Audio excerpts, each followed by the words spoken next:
Hi guys, welcome back to explore literature. इस video के अंदर हम डिस्कस करने वाले हैं आपका GE subject women in politics in India, concepts and debates. तो अगर आप अभी तक ये सोच रहे हैं कि आपको ये जीई चूज करना चाहिए या नहीं करना चाहिए, so you can go for it. Like मुझे तो पर्सनली काफ़ी अच्छा लगा ये GE.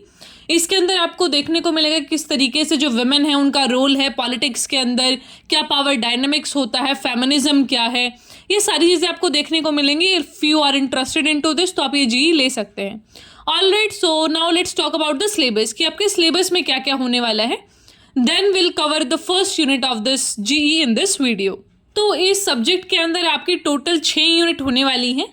The first is patriarchy and feminism, second is family and community, third is law, state and women, fourth one is history of women's movement in India, fifth is violence against women, and the last one is women and labor, unpaid labor, reproductive and care work, sex work.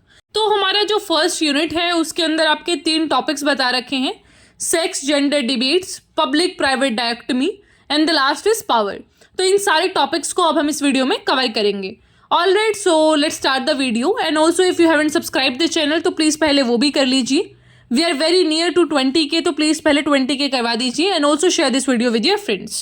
हमारा सबसे पहला topic आता है sex and gender debates. तो आप कई बार देखते हैं कि कई बार हम क्या करते हैं, सेक्स वर्ड यूज़ करते हैं कि मेल है फीमेल है, कई बार हम जेंडर वर्ड यूज़ करते हैं।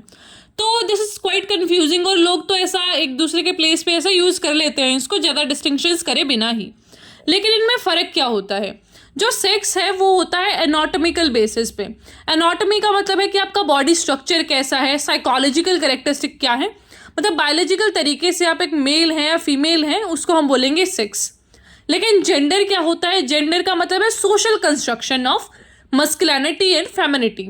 कि आपका मतलब देखो क्या होगा जब आप एक फीमेल पैदा होंगे, मतलब कि आपके बॉडी पार्ट्स कैसे हैं, तो उस बेसिस पे आपको फीमेल कंसिडर करा जाएगा। लेकिन अगर हम जेंडर की बात करें तो आपको फीमेल तब कंसिडर करा जाएगा जब आप एक केयरिंग वर्क में हैं, आप बच्चों के लिए खाना बना रहे हैं, आपका मतलब जो सोसाइटी डिफाइन करती है आपके रोल्स को, तो उस तरीके से फिर डिसाइड होगा कि आप मेल हैं या फीमेल हैं।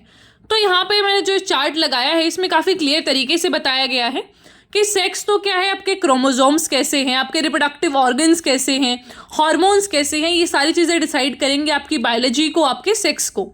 लेकिन ऑन द अदर हैंड जो जेंडर है वो कैसे डिसाइड होगा, आपके रोल्स एंड रिस्पॉन्सिबिलिटीज से, कि भाई जो मदर है वो केयर करेगी, वो सर्विस जॉब्स करेगी, जो फादर हैं वो क्या करेंगे, डिफेंस में जाएंगे, वो बड़े हट्टे कट्टे होने चाहिए, हाइट वाइट का टॉक्सिक मस्कुलिन जो पूरा करेक्टर होता है वो आपके अंदर होने चाहिए। देन इज एट्रीब्यूट्स कि वो बड़ी फ्रजाइल होगी, औरत तो वीक होती हैं, वो इमोशनल होती हैं, तो वो सारे एट्रीब्यूट्स। तो मर्द क्या होता है, मर्द में बड़ा एग्रेशन होता है, गुस्सा आता है, स्ट्रांग होते हैं। देन इज कि आप किस तरीके की जॉब्स लेती हैं, तो वो सारी चीज़ें आपकी सोसाइटी डिसाइड करेगी कि आप एक फीमेल हैं या फिर मेल हैं। सो आई होप आपको ये सारा जो डिस्टिंक्शन है वो क्लियर होगा। इन केस फिर भी कोई डाउट बचता है तो you can ask in the comment box. तो जो फेमिनिस्ट स्कॉलर्स है वो अपोज करती हैं कि भाई ये तुम्हें जो पूरा डिसोसिएशन है ना जेंडर का और सेक्स का वो मत करो, ये सारी चीज़ें एक ही हैं। क्योंकि जब आप इनको अलग कर देते हैं तो फिर वो समझाना बहुत डिफिकल्ट हो जाता है कि एक औरत कौन है, एक मर्द कौन है। तो वो सारी डिबेट फिर थोड़ी सी अलग तरीके से चलने लग जाती है, because we have then LGBTQ also in this spectrum. तो वो सारी चीज़ों को फिर आपको डील करना पड़ता है। देन इसकी जो जेंडर है वो रेलिवेंट है वुमेन के लिए ही, क्योंकि जो औरत है ना उसके ही तो रोल सोसाइटी डिफाइन करती है। एक लड़के को थोड़ी बोला जाता है कि you have to do this. Male के केस में तो ये होता है ना mostly, like I am not saying generally, लेकिन होता है मतलब काफ़ी केसेस में कि भाई तुम्हें जो करना है करो। लेकिन एक लड़की को वो किस तरीके से उसका क्या एकेडमिक पूरा रहेगा परस्यूट, वो क्या पढ़ेगी, क्या करियर चुनेगी, everything is decided by the society. ठीक है, तो अभी तो वुमेन डिफेंस में जाने लगी, अदरवाइज पहले तो ये भी नहीं था। तो वो सारी चीज़ें होती हैं which is under the concept of gender. तो जो जेंडर है ना वो हमारे एग्जिस्टिंग जो हायरार्किकल डिवीज़न है मेन और वुमेन की, उसका ग्राउंड है, मतलब कि किस तरीके से इंसान है जो उसको काम मिलेगा, that is also influenced by gender. And there is a scholar name Butler, वो बोलती हैं कि जो सेक्स है ना वो क्या होता है, मतलब कि यहाँ पे ये नहीं बिलीव करना आपको कि मेल और फीमेल ही 2 सेक्स हैं, बल्कि there is a huge spectrum. कोई लोग LGBTQ को पूरा स्पेक्ट्रम में भी आ सकते हैं, तो ऐसा नहीं है कि सिर्फ 2 ही सेक्स हैं हमारे पास। तो उस कॉन्सेप्ट को आपको छोड़ देना चाहिए and we have to liberate ourselves from this. फिर नेक्स्ट कॉन्सेप्ट आता है पब्लिक प्राइवेट डायोक्टमी का, कि किस तरीके से जो आउटर और इनर स्पेस है उनको भी डिफाइन कर दिया गया है कि जो मेल मेंबर्स हैं वो बाहर जाके काम करेंगे and the females will be confined to the four walls of the house. तो ये सारी चीज़ें हैं, तो कैसे रोल डिफाइन हुए, वो इनिशियल सिविलाइजेशन से ही हुआ था ये सब। जब हम सेटल होना स्टार्ट हुए, पहले क्या था, हम हंटर गैदरर्स होते थे सारे लोग, लेकिन बाद में जब लोगों ने क्या करना शुरू करा, बसना शुरू करा, सिविलाइजेशंस बनी, तो जो मेल मेंबर्स थे वो तो क्या थे, हंटिंग करने जाते थे, और जो फीमेल थी वो घर पे रह के बच्चों को संभालती थी and they also did the cooking and जो भी होता था। तो तब से ये चीज़ें डिफाइन होनी स्टार्ट हो गई कि जो मेल हैं वो अपना कॉलोनी को, अपनी टेरिटरी को सेव करेंगे, वो हंटिंग के लिए जाएंगे, बाहर का जो भी काम रहेगा, और जो भी घर में फीमेल होगी वो घर के काम करेगी। तो ये सारे आपके जो रोल्स थे वो डिफाइन होते गए। तो हिस्टोरिकल कॉन्टेक्स्ट में आपका यही आ जाएगा। Then is feminist critic. तो फेमिनिस्ट क्रिटिक ये बोलते हैं कि ये जो सोशल कंस्ट्रक्ट है ना, हमें उसको हम किस तरीके से जस्टिफाई करते हैं। हम कुछ एट्रीब्यूट्स बता के जस्टिफाई कर देते हैं कि भाई वुमेन बाहर क्यों नहीं जा सकती, because they are not safe, they are fragile, वो तो इमोशनल है, वो तो स्ट्रांग नहीं है। बट वो ऐसा क्यों है उनके अंदर वो attribute, because you people are treating them like that. यही होता है जब आप एक इंसान को बार बार पागल पागल बोलते रहता है ना, वो खुद को ही पागल समझ लेता है। तो यही केस फीमेल के साथ है। आप उनको इतना वीक ट्रीट कर रहे हैं कि भाई हर केस में हम आपको प्रोटेक्ट करेंगे, then she also start assuming कि भाई हाँ मैं तो वीक ही हूँ and I have a male counterpart जो कि मेरा प्रोटेक्शन करेगा। तो इस तरीके से सारा जो हायरार्की है वो बनता चला जाता है। Next is blurring of the boundaries, कि अभी काफ़ी ज़्यादा चेंज आया है सोसाइटी के अंदर। Women are also moving out, वो भी बाहर के काम करती हैं, they are working in every field, मतलब एयरप्लेन उड़ाने से लेके डिफेंस तक हर एक काम में वुमेन आर देयर। तो ये सारी चीज़ें हैं जो काफ़ी अभी कम हो रही हैं, not to the greater extent, लेकिन हाँ काफ़ी हद तक वो हुआ है। एंड इज पॉलिसी इम्प्लीकेशंस, की जो प्राइवेट पब्लिक डायोक्टमी है वो आपकी पॉलिसी को भी इन्फ्लुएंस करती है कि किस तरीके से आपका जो फैमिली लीव आपको मिलेगी, मैटर्निटी लीव कैसे मिलेंगी। ठीक है, अभी देयर वाज आल्सो डिमांड कि पैटर्निटी लीव भी होनी चाहिए, वर्क प्लेस में इक्विटी कैसे मिलेगी आपको। तो ये सारी चीज़ें भी डिपेंड होती हैं प्राइवेट पब्लिक डायोक्टमी से। देन इज ग्लोबल पर्सपेक्टिव, कि ग्लोबल लेवल पे चीज़ों को कैसे देखा गया है, कैसे जेंडर रोल्स अब चेंज हो रहे हैं। पहले क्या होता था, कई बार जब भी हम देखते थे तो ही वर्ड यूज़ किया जाता था या फिर मैन।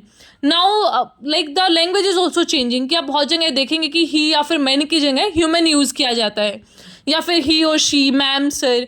तो इस तरीके से काफ़ी चेंज आया है, B it in the language या फिर पॉलिसी मेकिंग या फिर ग्लोबल लेवल पे भी। So there are major changes coming up, और इसके लिए हमें भी थोड़ा काम करना पड़ेगा, that is our duty. Now our last topic is concept of power, कि कैसे ये सारे डायनामिक्स बन गया, कि how women started thinking themselves as weak and male members is the strongest one. तो कैसे हुआ ये सब, सबसे पहला है पेट्रियार्की, जिसे बोलते हैं पितृसत्ता। तो इसमें क्या होता है कि जो मेल मेंबर है वही आपकी फैमिली के हेड होंगे, वही सारा देखा रेखी करेंगे, आप तो पागल हैं, ठीक है, वो सारा कॉन्सेप्ट वो सारा डायनामिक्स बना दिया जाता है कि भाई मैं हूँ the protector of the house and you have to be under me. ठीक है, वो बच्चे बीवी बोलते हैं ना ऐसे स्लेव्स की तरह ट्रीट करना, तो वो थोड़ा प्लेटो का कॉन्सेप्ट भी है ये, although that is not relevant है, बट हाँ इस तरीके से कि जो मेल मेंबर है वही एक प्रॉपर सिटीजन है और वही सारी चीज़ों का टेक केयर करेगा। Then is pornography. तो जो पोर्नोग्राफी है ना, उसने भी बहुत ज़्यादा इंसानों का ऐसा दिमाग ख़राब किया है। They are having that kind of dominance over female. वो जो देखते हैं, जो भी डिस्टर्बिंग वो देख रहे हैं, उससे उनका दिमाग इतना इन्फ्लुएंस हो रहा है that they are trying to dominate women in the real life. तो it is written by Morgan कि pornography is the theory and rape is the practice.